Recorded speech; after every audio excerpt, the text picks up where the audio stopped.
Good morning / good afternoon. How's everyone doing this Sunday afternoon? Just let me sort this selfie stick out a little bit because it's nice and bright out today. As you can see, I'm out of my vehicle in my truck, as usual. Oh, it is nice and bright out, isn't it? It's when it snows. Don't know if you can see me properly, but hello there, guys. Welcome to my channel, Joey Barnett TV. Honest to God, top of the morning to ya. Hope everyone's well. Hope you're all in the best of health, best of wealth, being the best version of yourself you could possibly be. Thank you for all the positive feedback even, and all the positive comments which you guys are giving me on a day-to-day basis. I'll tell you what I'm going to do, because it is a little bit bright and I'm having trouble seeing. So what I'm going to do is stick my driving glasses on. Just give me a second, guys.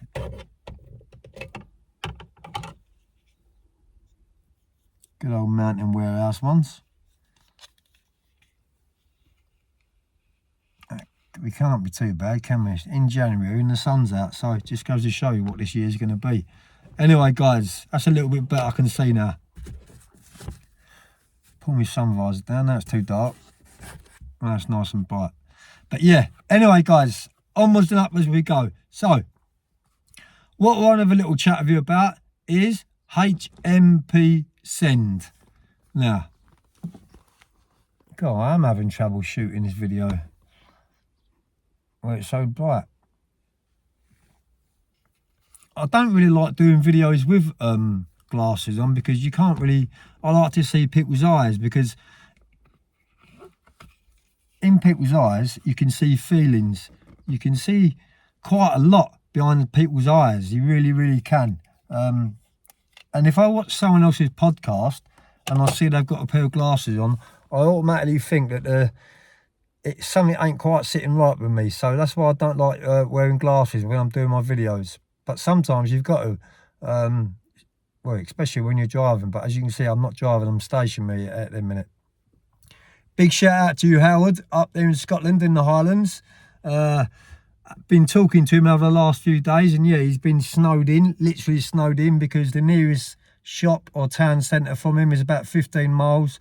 And from what I see the other day on WhatsApp when I spoke to him, he was about 2 foot in snow, literally snowed in. So I hope the snow's dissolved. Hope the ground's a little bit better for you, and I hope you can get out and do a little bit of shopping. And also, I'd like to give a big shout out to everyone across my channel. I really do. It's slowly but surely climbing. And as I said back in the day, you know, I'd rather have, you know, 3,000 honest, genuine people, friends, rather than 30,000 trolls, all negative trolls. I'd rather positivity on my channel. That's what I'm all about. Positivity, inspiring people, and letting people know that we can all change. So yeah, that's what I'm all about, guys. So I'm 3 minutes in. I'm now going to talk to you a little bit about HMP send. Now, it was around 1982. I was around 14, maybe just about 15, when I got 3 months detention centre. Got sent there from Balham Juvenile Court, and we all went in a Mark 1 transit minibus. Do you remember them? The old white ones? We was cuffed up to the bars on the window, and we was abused.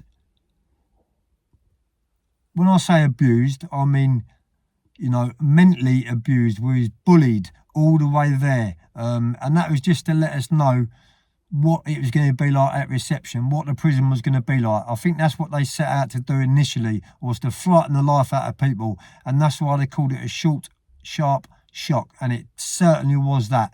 And if you could get through that sentence without any problems, you know, other sentences would be a walk in the park, because it was the brutality of what we suffered in send was on another level. It really was. You know, I'm not going to talk about my first day there, my second day there, my third day there, and the training and the reception, the induction wing, the single cells, what we went in, and then we went on to a dormitory. What I want to talk to you about is the brutality of what we suffered there. Now, not so long ago, someone got in contact with me and asked me if I would like to pursue these officers or the prison system for putting us through this, for putting us through mental torture and physical torture. The training and the marching and the bed packs and everything we had to do there was based on an army camp. And I don't think, like, even in the army they could treat their soldiers as bad as what they treated us. And don't forget, we was only youngsters. You know, the PE, physical education, which we was made to do every single day, was absolutely brutal. And I mean brutal. We had medicine balls, we had benches, we had to do circuits every single morning. We had to do field runs, rain, snow, sun, shine, whatever. It was irrelevant. We had to do these runs, and quite a few people, you know, couldn't do these runs. They was unfit. They was a bit big in size. You know, there was some obese people there proper struggling, and they didn't get no pity. They didn't get nothing like that whatsoever. What they got was a good right hander if they couldn't keep up with the rest of us, and if they couldn't complete the field run. I got put down the greenhouses working on the gardens, which was quite handy because the old boy, the old farmer, well, he was a screw at the end of the day, but he was half all right. He used to smoke them cigars, and what I used to do is, when he used to turn his back, I used to empty the tobacco out of the cigars, get a New Testament, which I don't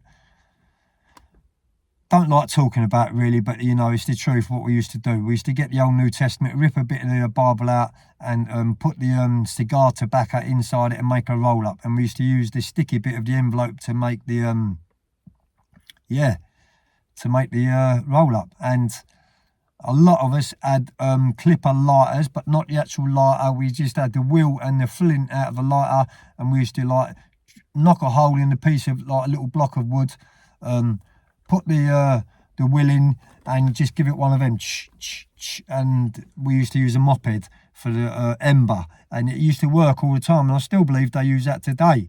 But yeah, that's what I used to do, and I did used to get caught, but as I said, the old farmer, the officer, weren't too bad. He used to turn his back on us.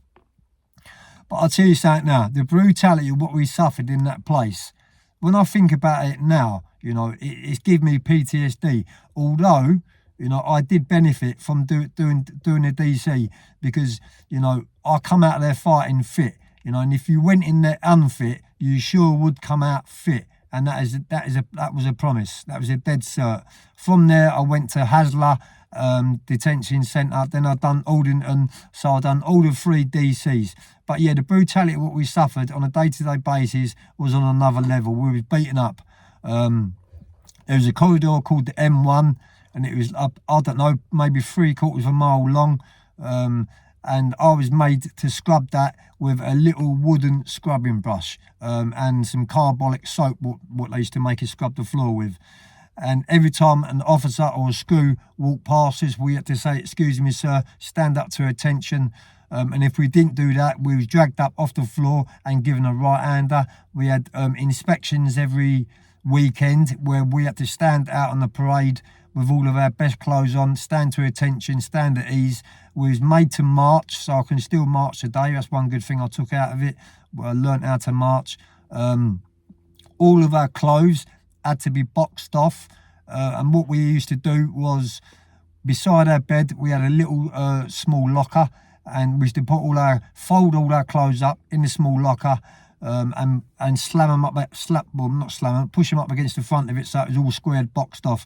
All of our kit had to be boxed off square, and we had inspections every single day from the screws. They'd fling the lockers open, and if there was one t-shirt or one shirt out of place, they'd drag the lot out and you know, punish you for that. Over night time, because we was in a dormitory, and there was doors, an exit door on one end and the entrance on the other end. Night screws didn't have the keys to get onto the dormitory, but what they did is they had a key for the first gate and the back gate. So if any of us used to speak during the night, because we wasn't allowed to speak in the dormitory at all, if any of us was speaking, the screw would come onto the dormitory, come at the gate and scream who's the one shouting. Now, no one wanted to own up to this because obviously you was going to get punished for it. So what they would do, if no one owned up for it, they'd open the front gate, open the exit gate, which was down the other end of the corridor, the dormitory, sorry. And this was probably in the winter, you know, thick snow outside, freezing cold.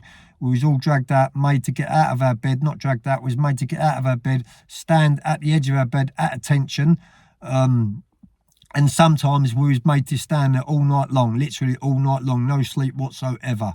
So that was a little deterrent for anyone what was speaking. And, you know, you can imagine when chaps were speaking or when mates were speaking and everyone was made to get out of bed and stand to attention. That kid the next morning was getting it from the rest of the dormitory. The brutality of what we suffered was on another level. Today, they won't get away with it. It's assault. And nowadays, they've got body cam, CCTV, so they certainly won't be able to get away with it. They actually abolished detention centres shortly after I'd done my sentences because of the brutality of what we suffered. We was only kids. But yeah, it installed respect in me. It installed something in me which I can't quite explain, but I carried it for the rest of my life, and I still carry it today, called OCD. All of my clothes where I live has all got to be squared off, boxed off. If one's out of place, it doesn't feel right for me.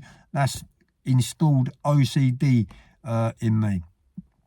But yeah, it was brutal. It really was brutal. In the gym, the physical education, there was a screw in there with a big red birthmark down his face, and he was called Mr. Seekins. He was the most horriblest, meanest man you could ever come across. Every single one of us kids got beaten up by this officer. Sometimes I was going on visits, visiting my family with black eyes, broken noses, thick lips, and that is no exaggeration, you know. Let's put it this way. The kids of today would not in any way, shape or form be able to get through them sentences. And yeah, you know, in a way, it's a shame really that they don't do similar type of prisons for youngsters, because, you know, it would deter them and it would stop you in your tracks if you couldn't cope with it. You know, I obviously could cope with it. And as I said, from there I've done other DCs, all of the DCs actually. There's another screw in there called Fuck Up. In Aldington there was screws in there called Sweeney, Fuck Up, Lofty. All of them DCs, those all run on the same thing: short, sharp, shock. I keep saying brutality because that is actually what it was. We was bullied, we was beaten up, you know, but it hardened me up. It really did harden me up. When I got out of them sentences, the way I looked at life was, if I could get through them, then by the time I got to youth custody, at the age of 17 or whatever age I went into Feltham, by the time I got to them young offenders, you know, I was well and truly trained up for it. And yeah, it wasn't a deterrent for me in the end. And that's probably why I went on and on and on to lead a life of crime, because, you know, well, I got through them sentences, it wasn't a deterrent for me, as I said. And it was a walk in the park. When I went to youth custodies, because I'd done all the DCs, they was a walk in the park. And to me, it was a bit of fun. In the end, I started treating young offenders like my second home. I'd done all the young offenders and all, most of them. The first one, what I'd done was Feltham. And that was really, that stepped up a little level, because the violence in there was pretty bad. You had daddies of the wing. I had a result on there because my mate from the street was the daddy of my wing. But yeah, I see many people, and I actually done many people with batteries in socks, PP9 batteries in a sock, and that was the worst time to get attacked. Or for me, it was the best time to attack other inmates, when they had soap in their eyes, when they had their back to you, you know. And if you wanted to make a statement, you just donked them over the head, done with, and that's how you dealt with it, you know. But yeah, there was a daddy on the wing in Feltham. In the DCs, it wasn't like a daddy didn't run the wing. So I don't know if any of you have seen that film called Scum. It was basically run on like a detention, a DC type of thing, but it had Ray Winston in it. Do you remember? It was quite a good film. I still watch it today, actually, and it brings back quite a few memories. But yeah, there was a bloke, a younger, not a bloke. It was a youngster the same as me, and I didn't know at the time, but he refused to wear any shoes. And I later found out it's because he was a vegetarian. And I'll tell you what, he got a dig every single day from the screws, but he still wouldn't put a pair of shoes on because there was leather, and he was a vegetarian, and that was installed into him from a young kid. But yeah, man, when these governors, the prison governor, used to come and check us out on the weekend inspection, you had to stand to attention, and if you had a lace undone, if you had a shirt undone, your shirt was untucked, or your trousers was dragging down onto your boots, any single thing they could pick up on you, they would pick up on you. They would make you go back to the dormitory while the others stood to attention, make you go back to the dormitory. I'd make you take all of your clothes out of the locker and fold all your clothes up. Also, we had to do bed packs. So basically, we had 2 green blankets and 2 sheets, and it was made. All of them had to be the same width, the same height. They all had to sit on your bed with your pillow on top. And sorry, every day the school used to come around and check your beds. And if your bed was out of place, all your sheets, your bed would be turned upside down, all your clothes out of your locker. Again, you would get punished for that. But yeah, the reason why I'm doing this video, guys, is because there is a few of my followers which done a bit of DC, and they comment quite a lot on it. So that's what's making me do these videos, because I've got quite a lot of feedback underneath them videos, guys. But yeah, I'm going to get this one uploaded because I'm 17 minutes in. I will be uploading through the rest of the day today. Whatever you're doing, stay safe and have a great day. Peace.